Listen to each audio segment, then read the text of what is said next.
A very common use of a pseudo-class is with hyperlinks. So taking a look at this screenshot example, we originally change our link color and removing the underlining. That's what home, running, cycling are. But then we also have a pseudo-class called hover. So when we hover over the word swimming, it will create a different effect, size, color, any CSS that you've seen, any style you can set within a hover. We can also then change our visited links. So if the person has already clicked on an item, maybe we change it to a different color or any style that you want. Let's take a look at how this might happen because it can get a little complicated. So these are the four most common. We got a colon link. Remember, just like in the other examples, we might have li colon first of type. So these pseudo classes are written very similar. We got a colon link and then visited, hover, and active. So let's scroll down to see some examples. Let's first look at what we're changing. So we're taking text decoration none. So we're getting rid of the underline. Color is our text color, and we're going to set the text color. I believe that's some sort of gray-blue. So that is what we are changing out of our hyperlinks. Anything that has an A anchor element, which is inside a direct child of a list item, which is a direct child of a unordered list, which is a direct child of a nav. Those four are very common to be direct children of each other, especially in this textbook.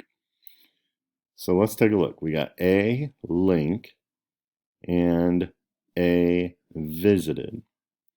So what we're doing here is we're setting all the links pretty much to be the same color and getting rid of the underline. For link is before we've done anything. So the first time you've been to that page. And then this particular person did not want to differentiate pages we have visited before, which is becoming more popular, more common nowadays. And so they set visited to have the same exact properties. And the reason, once again, that we can do both of those on the same line and within the same brace is because we separate it with a comma. So the browser will treat them as two separate instances of these attributes, properties, and values. Let's take a look at this one then. Here, we once again have the direct children and all that going together, but we got hover and active. So active is a little misleading nowadays in 2019, 20, 21, 22, whatever, in that computers go extremely fast and nobody pays attention or tries to see what happens when we click. So active is actually in the process of clicking that hyperlink. What do we want to do? If you want to be super annoying, you could do some crazy stuff like make it 10 times larger, multiple colors and stuff like that, and scare the bejeebers out of the people clicking it. But normally we do something very understated and person doesn't even really see what's going on. Hover is very useful on a computer. So as the person is moving the cursor around, they're moving the cursor around. When they get to a hyperlink, we want something to happen. So in this case, remember that we turn text decoration to be none.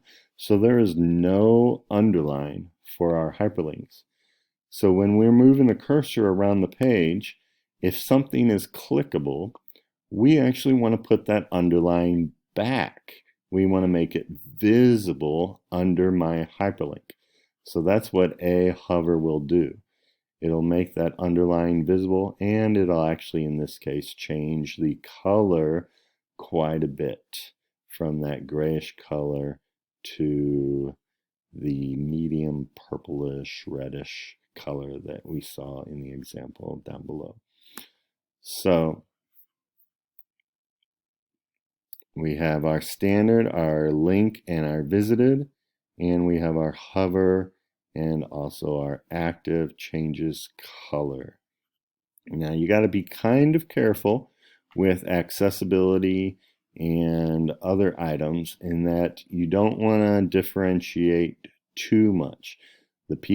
Everybody needs to know what a link is and where to click and things like that. You don't want to exclude some people from being able to identify what a link is and what it looks like.